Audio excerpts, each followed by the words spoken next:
ஆனா 8 தொகுதியில் எத்தனை இந்த சமுதாயத்தை சார்ந்த சட்டமன்ற உறுப்பினர்கள் இருக்கிறாங்க? எவ்வளவு? ஒண்ணுதான். அப்போ என்ன அரசியல் நடக்குது இங்க? சூழ்ச்சிகள் நடந்து கொண்டிருக்கிறது.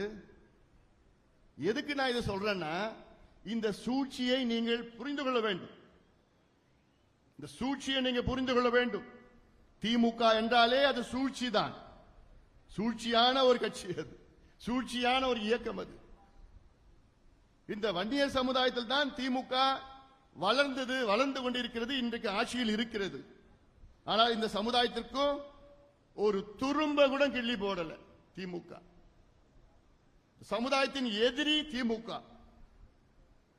திமுக தொடங்கப்பட்டது 1949